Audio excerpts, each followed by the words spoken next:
सावधान। नमो अरिहन्ताणम् नमो सिद्धाणम् नमो आयरीयाणम् नमो उवज्झायाणम् नमो लोये सव्वसाहुण तीन भुवन में सार वीतराग विज्ञानता शिव स्वरूप शिवकार नमः त्रियोग संहारिके। हम पढ़ रहे हैं ब्रह्मांगली ग्रंथ श्री छड़ाला जी। इसके रचिता हैं पंडित श्री दौलत राम जी। इसके अंतर्गत उन्होंने लिखी है 6 ढाल, उसमें से हमारी चल रही है 5वीं ढाल। 5वीं ढाल में वैराग्य की जननी, संसार शरीर भोगों से विरक्ति उत्पन्न कराने वाली 12 अनुप्रेक्षाओं का चिंतन चल रहा है। हमने ये सब पढ़ तो पहले ही लिया है, इसका चिंतन करना है, इसकी भावना भानी है कि ऐसा है ऐसा है, इसका बार बार विचार करना है, बार बार विचार करना है। ऐसा नहीं हो जाए कि विचार से वंचित हो जाए जीव, क्योंकि इसका विचार नहीं करेगा तो उसको संसार शरीर भोग ही सुख रूप लगने लगे कभी तो नहीं लगे, संसार कहीं सुखिया न लगने लगे, संसार में सुख नजर नहीं आने लगे इसको, शरीर भोगों में इसको कहीं सुख की रुचि ना हो जाए, इसलिए ये संसार शरीर भोगों से विरक्ति उत्पन्न करने के लिए 12 भावनाओं का, 12 अनुप्रेक्षाओं का मुनिराज भी चिंतन करते हैं। तीर्थंकर भी दीक्षा लेते हैं तो 12 भावनाओं का चिंतन करते हुए दीक्षा लेते हैं। तो फिर हम तो, हाँ, ऐसा पुण्यशाली जीव जो उसी भाव में तद्भव मोक्षगामी है, तीर्थंकर बनने वाला है, उसे 12 भावनाओं के चिंतन की जरूरत है, आवश्यकता है। हम तो ये कहेंगे आवश्यकता है, तो फिर हमें तो है ही ना। तो इसका क्या है, चिंतन करना है हमें रोज, एक बार 12 भावना का पाठ दिन में हो जाए। हाँ, तो ऐसा है। चलो, इसमें हमारी चल रही है आश्रव भावना। आश्रव भावना पढ़ते हैं एक बार, चलो आश्रव भावना से पढ़ते हैं एक बार। संवर भावना चल रही है, आश्रव भावना से पढ़ना शुरू करते हैं एक बार।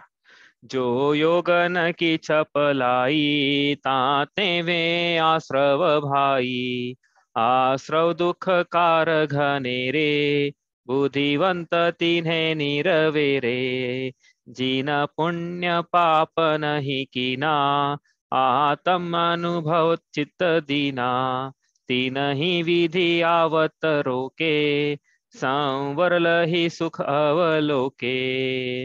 तो जिन्होंने पुण्य और पाप के भाव नहीं किया, अब ये पुण्य भाव जो है ना, पहले भी एक आध बार बताया था तीसरी ढाल में, ये पुण्य और पाप क्या है, किसमें लगाना है, क्या होते हैं पुण्य और क्या होते हैं पाप, मतलब। तो ये ऐसा है कि जो विवक्षा है उस हिसाब से अर्थ है, जैसे कि पुण्य भाव भी होते हैं, पाप भाव भी होते हैं। पुण्य का बंध भी है, पुण्य प्रकृति का बंध रूप भी पाप का बंध है। पुण्य कर्म में भी लगाया है कि ये पुण्य कर्म है, ये पाप कर्म है। पुण्य और पाप उदय में भी लगाया है, पुण्य का उदय चल रहा है जीव का, पाप का उदय चल रहा है। पुण्य कार्य भी है कि पुण्य की क्रिया है या पाप की क्रिया है, तो ये किस में लगाना है, तो वो जैसी विवक्षा होती है उसमें लगाना है। अब यहाँ पे आश्रव निरोध संवर कहा हमने, क्या कि आश्रव दुख का कारण है, तो ये भाव की, जीव के भावों की चर्चा चल रही है यहाँ पे। तो पुण्य और पाप कहाँ लगाना है, जीव के भावों में, मतलब जीव के भाव पुण्य रूप और जीव के भाव पाप रूप, इस प्रकार से। हाँ, कर्मों में नहीं लगाया है यहाँ पे। बंद की चर्चा आएगी तो जरूर कर्म में लगाएंगे एक बार।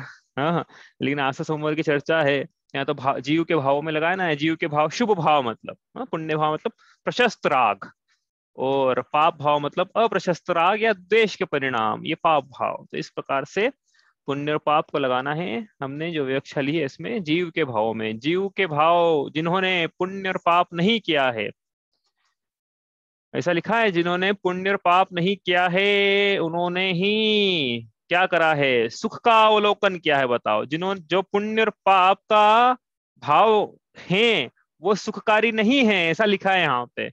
ऐसा लिखा है ना यहाँ पे, कि और कुछ तो नहीं लिखा है। जिन्होंने पुण्य और पाप के भाव नहीं किए हैं उन्होंने ही सुख का साक्षात्कार उस समय किया है जिस समय उनके पुण्य पाप रूप भाव नहीं हो रहे हैं। हाँ, तो वो जो अवस्था है संवर की, उस अवस्था में ऐसा है कि न पुण्य के भाव है न पाप के भाव है, और वो पुण्य और पाप के भाव न होना ये सुखकारी अवस्था है। संसार के समस्त दर्शन जहाँ खत्म हो जाते हैं वहां से देह चेत दर्शन शुरू हो रहा है। उनकी सोच जहाँ खत्म हो गई। हाँ, वाल्मीकि रामायण में अंत में आया एक श्लोक, कंक्लूजन। अब तो रामायण हो गई, अब क्या करें, कंक्लूजन जैसा करते हैं ना, दौलत राम जी भी करेंगे यहाँ पे छड़ाला के एंड में कंक्लूजन। तो वहां वहां पे वही लिखेंगे कि ये जो राग द्वेष है ये तो अनादिकाल तक जीव कर रहा है, तो अब इनसे दूर हो। तो वाल्मीकि रामायण में उन्होंने कंक्लूजन लिखा कि इसलिए पाप मत करो, पुण्य में लगो। ऐसा उन्होंने, और यहाँ क्या कह रहे हैं, पुण्य को भी छोड़ो, पुण्य भी है ये है। हाँ, पुण्य तो ये कोई विशेष बात है जैन दर्शन में। हाँ, पूरी दुनिया जो है, अन्य दर्शन जो है सिर्फ दो ही भाव मानते हैं, शुभ भाव और अशुभ भाव। जैन दर्शन है कि नहीं, इसके अलावा एक तीसरी अवस्था भी है जीव की, शुद्ध भाव।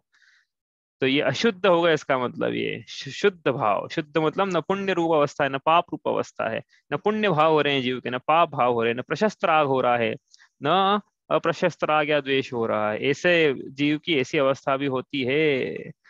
समझ, दुनिया के समस्त दर्शन बोलते हैं कि हमारे भगवान सर्वज्ञ तो हैं, लेकिन ऐसा ऐसा दर्शन कोई नहीं जो ये बोल पाएगा कि हमारे भगवान वीतरागी भी हैं।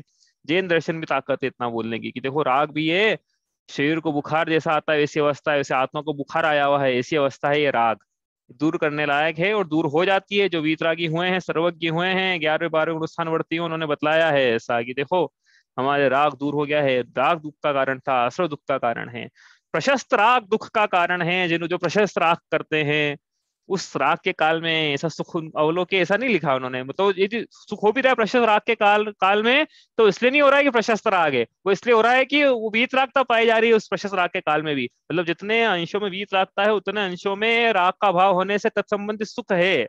छठे छठे गुण स्थान से आगे संजुलन कषाय चौकड़ी जो कि देश घाती है, जिसका उदय होने पर भी वीतराग चारित का पूरा पूरा घात नहीं होने से, वीतरागता की उत्पत्ति होने से, बने हुए रहने से, वीतरागता होने से वहां पे सुख की उपलब्धि है। तो सुख की उपलब्धि इसलिए नहीं है कि 28 मूल गुण का धारण कर रहे हैं, उसमें राग रूप परिवर्तन कर रहे हैं, वो तो पुण्य का कारण है। सुख इसलिए है कि वो वीतराग रूप परिणति कर रहे हैं, तो वीतरागता सुख का कारण है।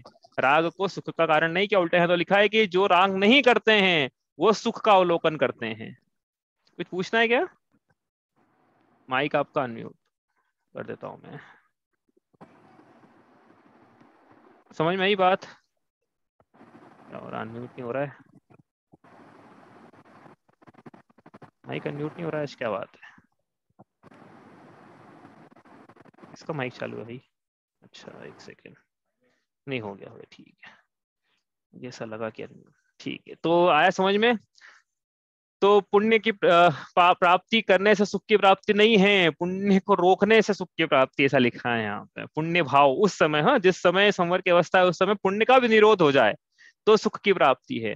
तो पुण्य के जब आश्रव से सुख की प्राप्ति, तो पुण्य के उदय से कैसे सुख की प्राप्ति होगी? मतलब न पुण्य का उदय हो, न पुण्य का आश्रव हो, न पुण्य का बंध हो। न आश्रव है तो बंध भी नहीं है, बंध और न पुण्य के उदय से सुख की प्राप्ति है। उदयिक सुख तो सुना नहीं कभी, 9 प्रकार की लब्धियां होती है ना, तो उसमें कहीं ऐसा तो नहीं है उदयिक सम्यक तो उदयिक चारित्र तो कहीं नहीं आता है ना। अनंत सुख जो है वो पुण्य के उदय से नहीं होता है, वो तो पुण्य के उल्टा क्षय से होता है। तो यहाँ लिखा है इसलिए पुण्य पाप नहीं कि ना, आप तो बोलो पीछे पड़ गए पुण्य के। क्या है कि श्रद्धान जो है अपना ठीक करना है। किसी को ऐसा बताओ अपन कोई नया नया है कि पुण्य का भी नहीं करना है, तो वो अपने पीछे पड़ जाए उल्टा। ऐसा कैसे बोल दिया आपने? हो चुका हमारे साथ में ऐसा एक बार, ऐसा कैसे बोल दिया। वो अगले दिन शास्त्र लेके आ गए कि देखो यहाँ पे ये लिखा हुआ है, तो हमने देखा कि उनको पढ़ा हुआ है वापस की, देखो यहाँ पे ये लिखा हुआ है। तो क्या है, अपनी जो बुद्धि है उसको, इसके अलावा भी कुछ होता है जीव ने देखा ही नहीं आज तक, जीव को पता ही नहीं ना कि ये भी कुछ होता है। तो यही पता है कि उस पुण्य पुण्य पुण्य ही पता, उसको ये नहीं पता है कि शुद्ध भाव आज तक वो अवस्था। पुण्य जीव तो पुण्य ने जीव के भाव, जीव ने पुण्य के भाव तो अनेक बार किए, करता ही रहता है, वो तो कोई बड़ी बात थोड़ी पुण्य के भाव करना। लेकिन शुद्ध भाव इसने एक बार भी नहीं किया, इसको पता ही नहीं, सुख का इसने आस्वादन ही नहीं किया, इसको पता ही नहीं कि ऐसा भी कुछ होता है। तो यहाँ पे कह रहे हैं कि जिन्होंने पुण्य पाप नहीं किया है, और क्या किया है, पुण्य पाप नहीं किया है, आत्मा का अनुभव में चित्त लगाया है, शुद्धोपयोग की दशा है, शुद्धोपयोग की नई दशा है, तो वीतरागता की उत्पत्ति है। अपन ने परिभाषा ऐसी बनाई थी, क्या बनाई थी कि शुभ भावों, शुभ और अशुभ भाव ये होना, इनकी उत्पत्ति होना, इनकी वृद्धि होना, यह आश्रव है। शुभ अशुभ भावों में आत्मा का रुक जाना यह बंध है।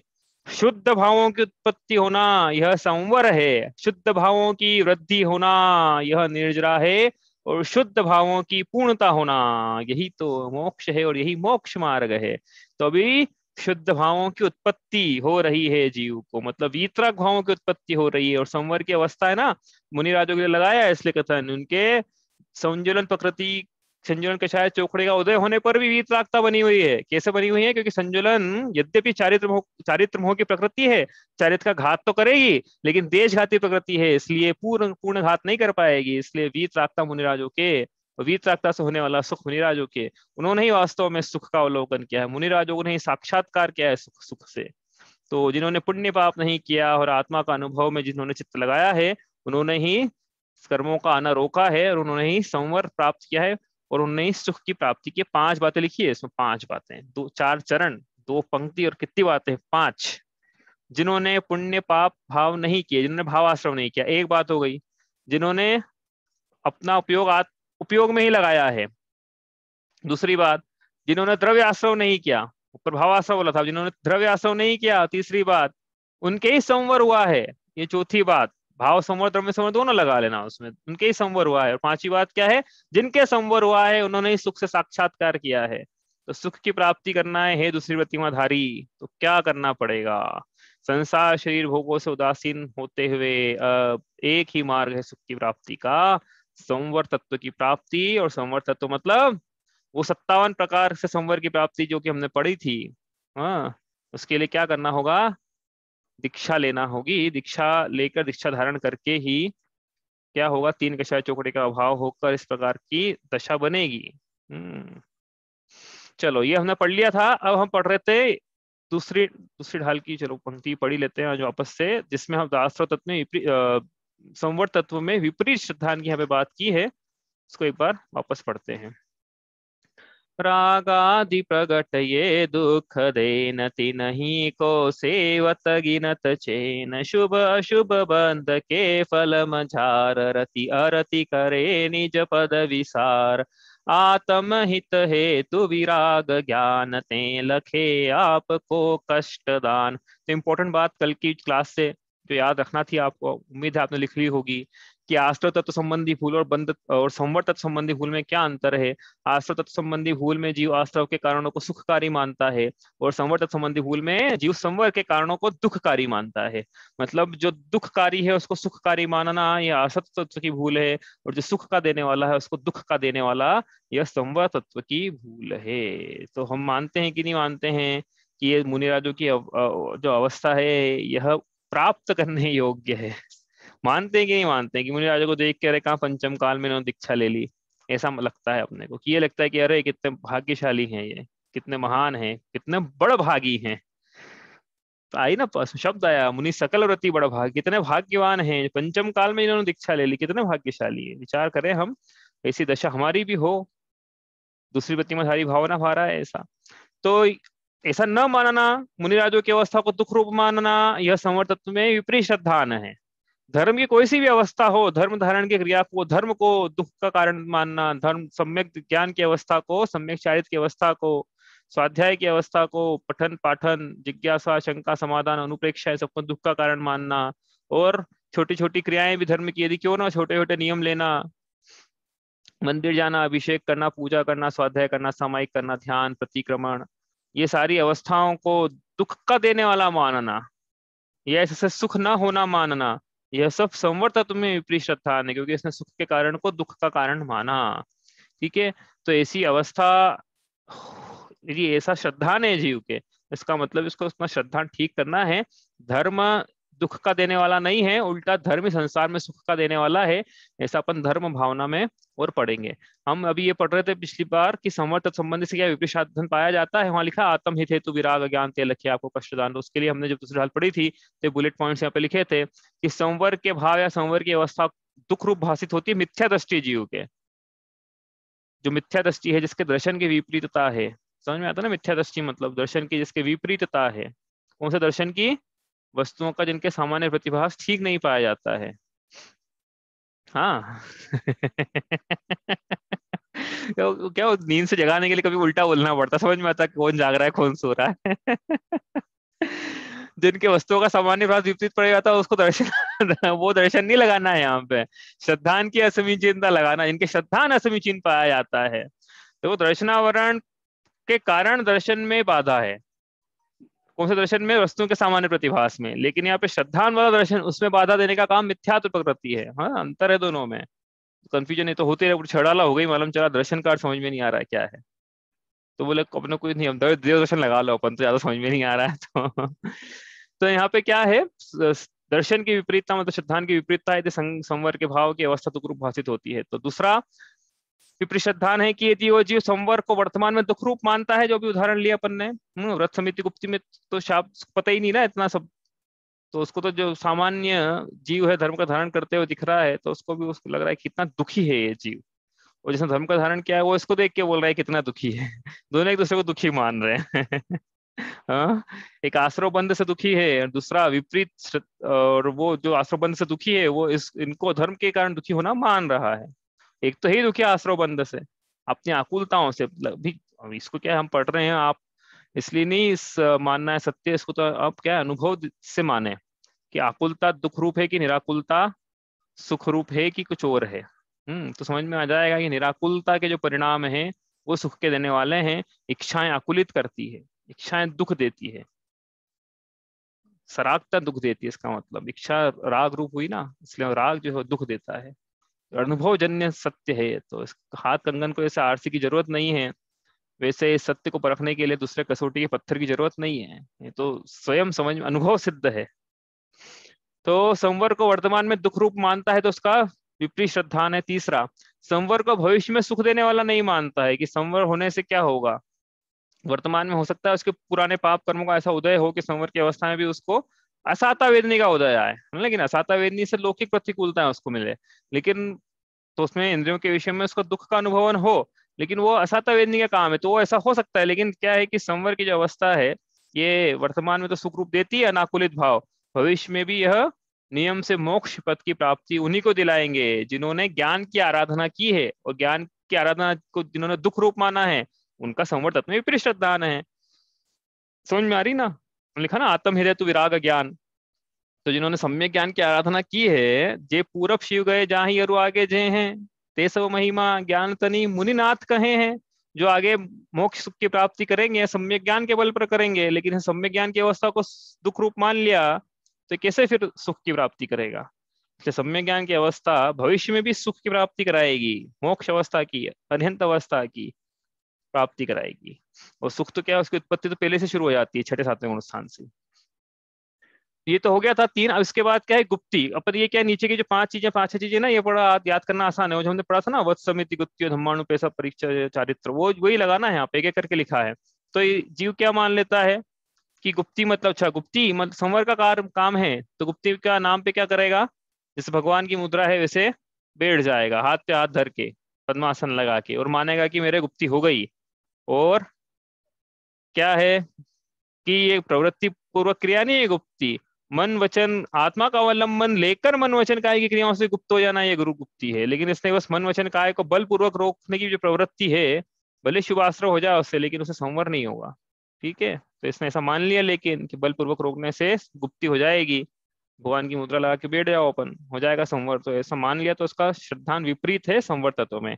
इसी प्रकार आगे अपन पढ़े तो ये भी हमने पढ़ा था, यत्नाचार पूर्वक जीवों की दया के परिणाम यह समिति है। वास्तव में तो ऐसा इसने मान लिया है कि यह समिति है, कि यत्नाचार पूर्वक जीव के दया के परिणाम, कि हाँ मुझसे किसी की हिंसा न हो, जीवों को बचाने के परिणाम, जीवों की रक्षा के, किसी का अहित न हो, सभी सुखी रहें, ऐसे परिणाम ये शुभ के परिणाम है। शुभ आश्रय होगा इससे, लेकिन संवर नहीं होगा। संवर तो प्रमाद रहित अवस्था में होगा, क्योंकि प्रमाद आश्रय का द्वार है, तो प्रमाद रहितता प्रमाद का निरोध ये संवर है। समिति का पालन करते हुए जो प्रमाद से निवृत्ति रूप अवस्था है तत्संबंधित संवर है, और समिति का पालन करते हुए जो राग रूप अवस्था है उससे शुभ राग का आश्रय है। ठीक है, समझ में आ रही ना बात। अभी पढ़वा भी देंगे, अभी आप कहाँ लिखाई है, तो आप बोलो कहाँ लिखाई है, पढ़वाते हैं। 10 धर्म, क्रोधादि को बंध के भय से दुख रूप मानता है पर क्षमादि को सुख रूप नहीं मानता। तो क्रोध क्यों नहीं कर रहा है, क्योंकि उसको बंध से भय लगता है, संसार से भय लगता है, लेकिन क्षमा वास्तव में अपनी आत्मा ही क्षमा स्वभावी है। तो क्रोध का निरोध करेंगे तो क्षमा अपने आप, क्षमा द्वारा क्रोध का निरोध किया जाता है, लेकिन वो क्या कर रहा है कि क्रोध को देश रूप मान रहा है, क्रोध को बंध के भय से दुख रूप मानता है, तो बंध के भय से आत्मा को सुख रूप माने तो उसका समीचीन श्रद्धान है। अनुप्रेक्षा तो ना, ये जो भावनाएं बताई, ये कल ही बताया था ना कि देह आदि का और संसार आदि का तो चिंतन करते करते उल्टा रो रहा है, इसके द्वेष के भाव है, ग्लानि के भाव हैं, कहाँ आ गए, कहाँ फंस गए। आत्मा तो रागी है, आत्मा तो रागी है। तो ये क्या हो रहा है कि ये एक्चुअली चिंतन तो ये करना था कि ऐसा चिंतन करते करते संसार शरीर भोगों से विरक्ति के परिणाम होना चाहिए था, लेकिन इसके द्वेष के परिणाम हो रहे हैं, इसके ग्लानि के, ईर्ष्या के, कुटुंबियों से ईर्ष्या के परिणाम हो रहे हैं। तो ये परिणाम उल्टा पाप का आश्रय कराएंगे। विरक्ति के जो परिणाम है ऐसा चिंतन करते करते, वो विरक्ति के परिणाम होने से जो वीतरागता की उत्पत्ति है वो अनुप्रेक्षा है। तो अनुप्रेक्षा का वो जब संवर में लगाना है अनुप्रेक्षा को, तो अनुप्रेक्षा की परिभाषा तो यही बोलेंगे हम कि बार बार किसी बात का चिंतन करना। लेकिन अनुप्रेक्षा का संवर कब होता है? अनुप्रेक्षा संवर तब होगा जब बार बार अनुप्रेक्षा का चिंतन करते हुए जीव आत्मा में लीन हो जाए, संसार शरीर भोगों से विरक्ति पूर्वक, तो संवर है। चिंतन करते रहने मात्र से तो आश्रव है शुभ का, ठीक है, लेकिन बोलेंगे ऐसे ही फिर कि अनुप्रेक्षा से संवर होता है।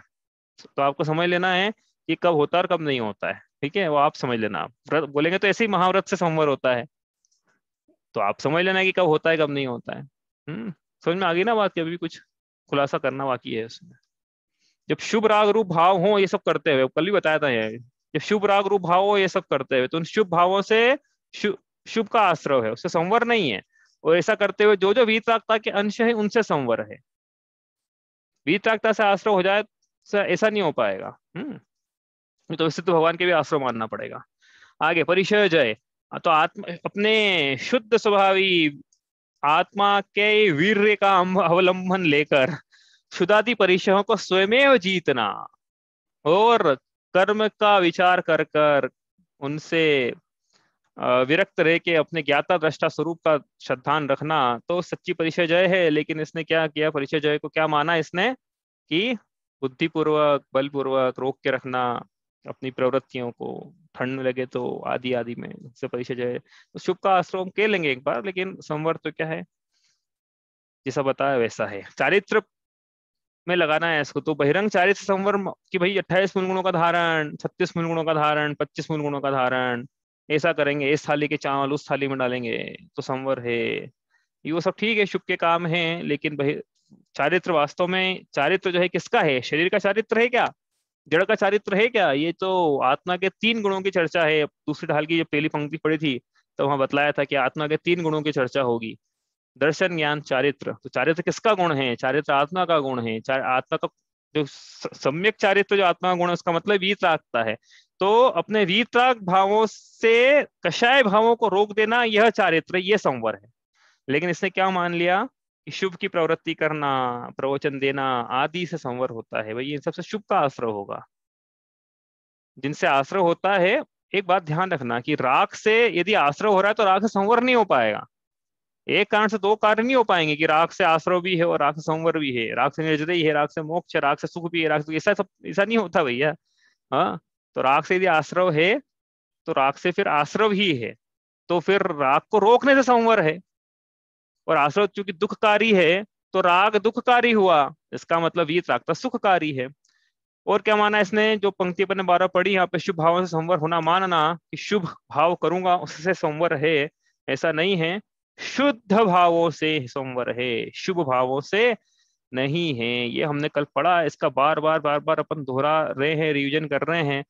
क्या अनुपेक्षा अपनी वास्तव में 7 तत्व में विपरीत सिद्धांत की चल रही है। ठीक है, वो भी होना चाहिए। 7 तत्वों में यदि विपरीतता पाई जा रही है, एक एक, ये इसी मोक्ष प्रकाशक में लिखा है, मिथ्यात्व बेरी का तो अंश भी बुरा है। अब जो सबसे पहले वहीं से शुरू करते हैं। अब जो जीव जैन है, जिन आज्ञा को मानते हैं, दिख रहे ना आपको ये मोक्ष प्रकाशक?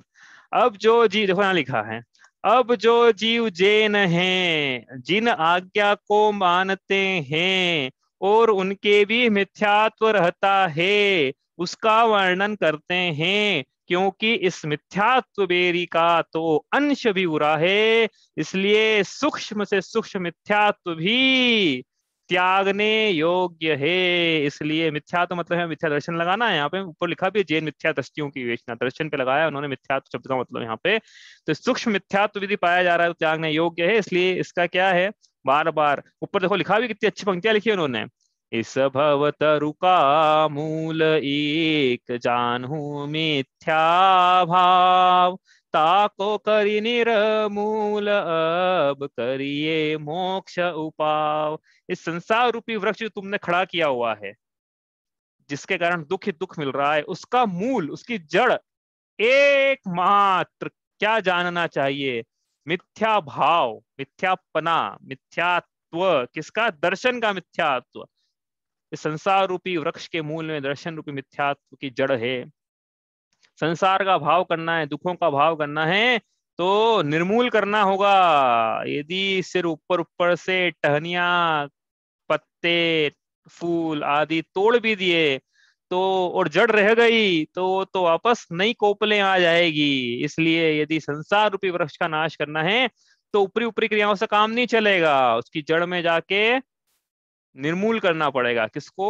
जो उसकी जड़ है मिथ्यात्व नाम की, उसको यदि नाश कर दिया तो यदि वृक्ष खड़ा भी रह गया तो ज्यादा टाइम तक खड़ा नहीं रह पाएगा, बस वक्त आने पर वृक्ष धराशायी हो ही जाएगा। ऐसा अभी तो अपनी याद आ गया मेरे को, तो ये इतना विषय नहीं था आज का कि मोक्ष और प्रकाश खुला भी था सामने, इसलिए ले लिया इसको, कुछ और पढ़ने के लिए मैंने खोला था इसको। तो संवर्त तत्व में विपरीत श्रद्धांत पढ़ना था इसमें से, वो पढ़ते हैं अपन।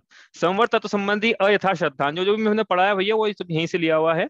तथा आश्रव का अभाव होना सो संवर है। क्या पढ़ रहे हैं अपन? संवर्त तत्व में मिथ्या दृष्टि जीव को कैसे कैसा विपरीत मान्यता पाई जाती है।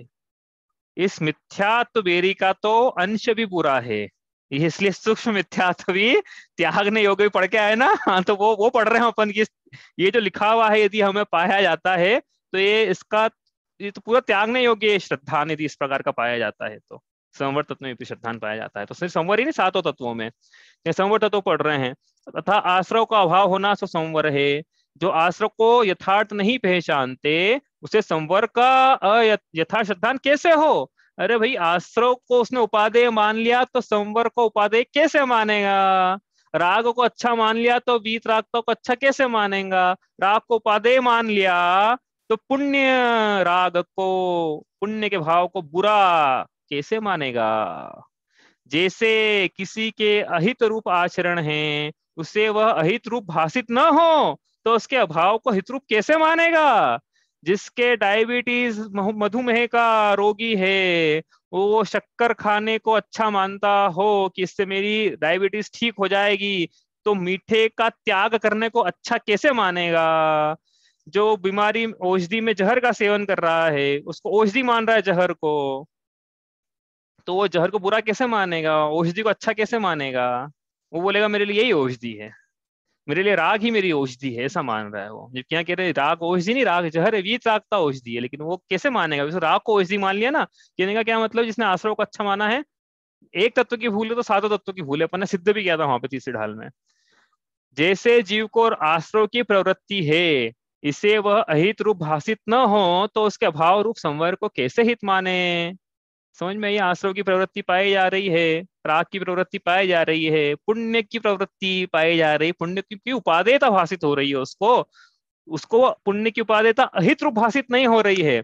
तो पुण्य के अभाव रूप अवस्था, मतलब संवर को, जिन पुण्य पाप नहीं कीना, इस अवस्था को कैसे हित रूप मानेगा? आश्रव को यदि इस उपादेय है तो संवर को हे मानेगा, मतलब। तथा अनादि से इस जीव को आश्रव भाव ही हुआ है। क्या चल रहा है अनादिकाल से?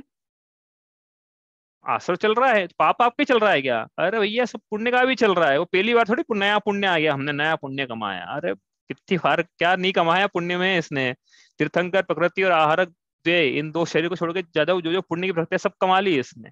एक दो बार नहीं, कितनी बार भाव परावर्तन करते हो, सारे भाव कर लिए, ऐसे ऐसे पुण्य मान दे कि भैया 31 सागर की आयु मिले नवग्रह में अहमेंद्र के पद को लेकर, ऐसा पुण्य बांधा है इसने। एक दो बार नहीं, अनंत बार। मुनिव्रत धार अनंत बार ग्रेवेक उपजायो।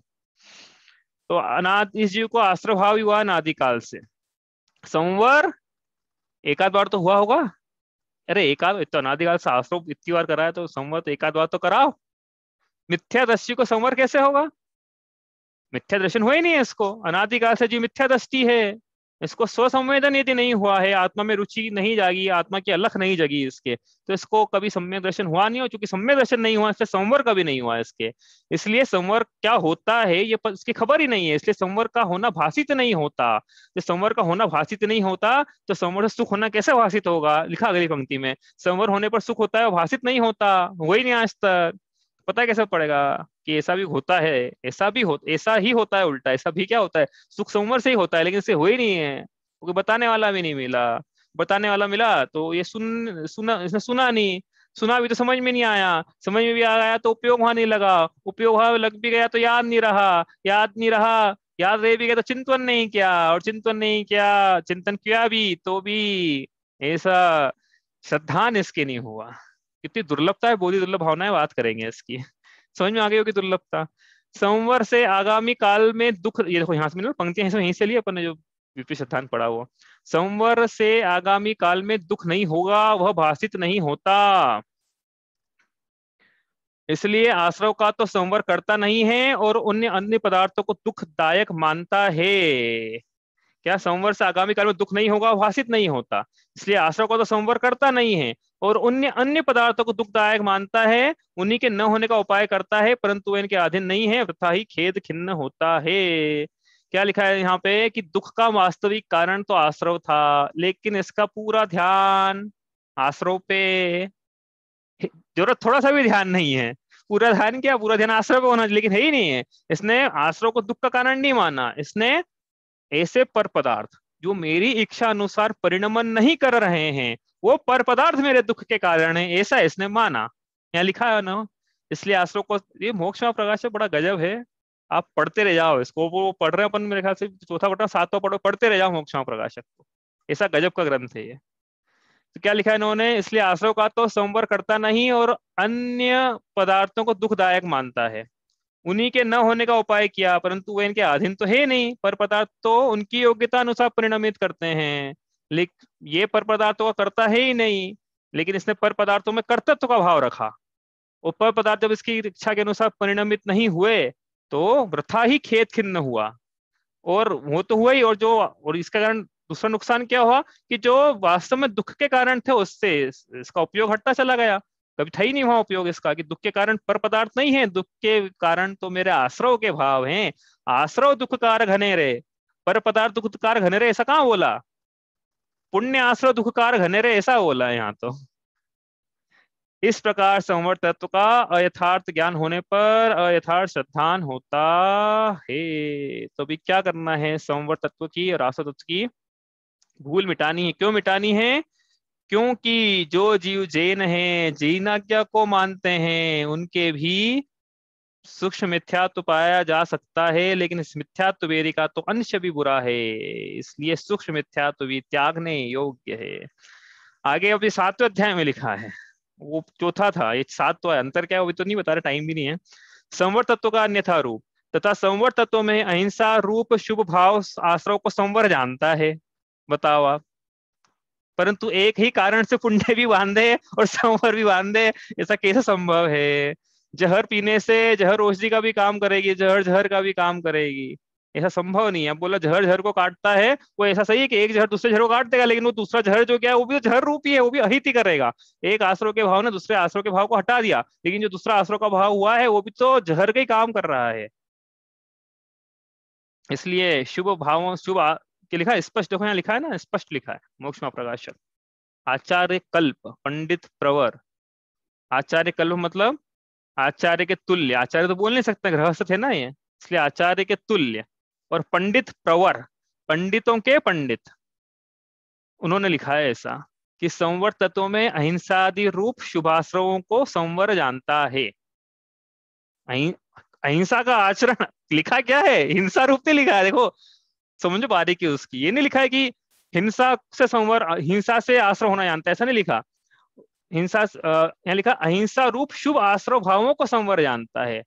अहिंसा रूप शुभ आश्रय भावों से आश्रय होता है, अहिंसा रूप परिणामों से संवर नहीं होता है, कहने का मतलब ये है। परंतु एक ही आश्रय के परिणाम, एक ही शुभ के परिणाम से पुण्य भी बांधे और संवर भी हो जाए, ये संभव नहीं है। आश्रय से आश्रय है, संवर से संवर है, आश्रय से संवर कैसे हो जाएगा? मुनियों के एक काल में, हाँ ये देखो आ गया, मुनियों के एक काल में एक भाव होता है। प्रश्न उठाया हमारे पंडित जी ने कि आप प्रश्न उठाओ, तो उन्होंने उठा लिया कि मुनियों के एक काल में एक भाव होता है, वहां उनके बंध भी होता है और संवर निजरा दोनों होते हैं। तो किस प्रकार से कि मुनि है ना, मुनिराज हैं, वो उनके सारे भाव चलते रहते हैं, शुभ आश्रव भी है और फिर बंध भी है। तो एक भाव आप बोल रहे हो, एक भाव एक काल में तो एक ही भाव होता है, और फिर उसी भाव से उनको बंध भी हो रहा है, आश्रव भी हो रहा है मतलब, और संवर भी हो रहे हैं, तो कैसे संभव है? तो उन्होंने समाधान दे दिया यहाँ पे, क्या लिखा? वह जो भाव हैं वह मिश्र रूप हैं, संजलन कषाय चौकड़ी का उदय है। दो जो जो औदयिक भाव हैं वो तो सरागी भाव हैं, और जो जो तीन कषाय चौकड़ी के अभाव रूप परिणाम हैं वो सब वीतरागी भाव हैं, हो गए मिश्र भाव। तो वह भाव मिश्र रूप हैं, कुछ वीतराग हुआ है वो भाव का रूप, और कुछ सराग हुआ है। जो अंश वीतराग हुए हैं तीन कषाय चौकड़ी के भाव रूप, उन वीतराग परिणामों से संवर हैं, और जो अंश सराग हैं संजलन कषाय चौकड़ी के उदय रूप, उनसे आश्रव बंध है। सो एक भाव से तो दो कार्य बनते हैं, परंतु एक प्रशस्त राग ही से पुण्याश्रव भी मानना और संवर निर्जरा भी मानना, सो भ्रम है। एक प्रशस्त राग से ही नहीं होता है आश्रव और बंध, प्रशस्त राग से पुण्य है और शुद्ध भावों से संवर है। तो मिश्र भाव में भी सरागता है, यह वीतरागता है, ऐसी पहचान सम्यक दृष्टि की होती है, इसलिए अवशेष सरागता को हे रूप श्रद्धान करता है। मिथ्या दृष्टि की ऐसी पहचान नहीं है, इसलिए सराग भाव में संवर के भ्रम से प्रशस्त राग रूप कार्य को उपादेय रूप श्रद्धान करता है। तो ये क्या है कि जो सराग मतलब जो भाई मुनिराजों की जो अवस्था पाई जा रही है ना, सराग रूप अवस्था पाई जा रही है यदि उनके, तो उसको उपादेय नहीं मान रहे हैं श्रद्धान में, वो चारित्र में पाई जा रही है उनके। लेकिन श्रद्धान ऐसा हो सकता है कि चारित्र की परिणति कुछ और श्रद्धान की परिणति कुछ और हो, संभव है ऐसा। हाँ, श्रद्धान में उसको राग को उपादेय नहीं मान रहे मुनिराज। अब चारित्र में पाया जा रहा है तो क्या करें? बुखार आ गया है शरीर को तो बुखार अच्छा है ऐसा हम मान नहीं रहे, लेकिन अब आ गया है तो क्या करें? कि नहीं चलते रहे बुखार तो अच्छा, सिंपत्ति मिलेगी लोगों की। हाँ, आराम करने को मिलेगा, ऑफिस छुट्टी मिल जाएगी, मेडिकल लीव, और ज्यादा आ गया तो बढ़िया, हमने जो इंश्योरेंस का प्रीमियम भरा मौका जाएगा पकाने का, फालतू नहीं जाएंगे वो पैसे। ऐसा कोई कौन मानता है? ऐसा कोई नहीं मानेगा ना। तो उनको राग की उत्पत्ति होना, कि इस राग से पुण्य, आश्रव से पुण्य का बंध हो, ऐसी श्रद्धान में उनके नहीं है। अब वो होगा पंचम काल में तो होके ही रहेगा, नहीं होगा तो उनको नवग्रह तो नहीं मिलेगा पंचम काल में, लेकिन वैमानिक देव कैसे बनेंगे? वो तो वो होना अलग बात है, लेकिन मानना अलग बात है। तो मानने की चर्चा यहाँ पे कर रहे हैं वापस से संवर तत्व में, और इसमें विषय है, अभी तो समय हो गया है हमारा, अब कल करेंगे इस विषय को, और देखते हैं कितना और पढ़ते हैं इसमें अपन। चलिए, कोई प्रश्न है आपका तो आप कल लेके आइएगा हमेशा की तरह क्योंकि समय हो गया।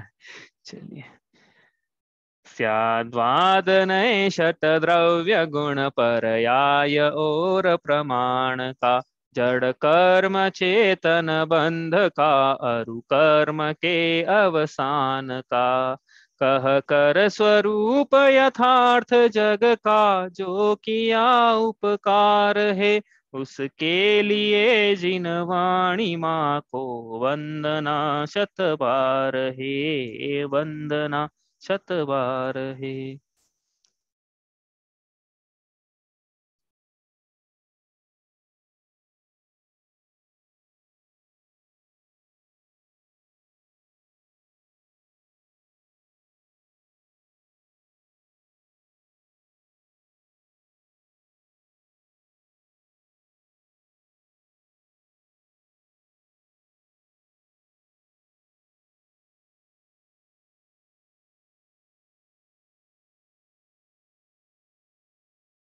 जय जिनेन्द्र।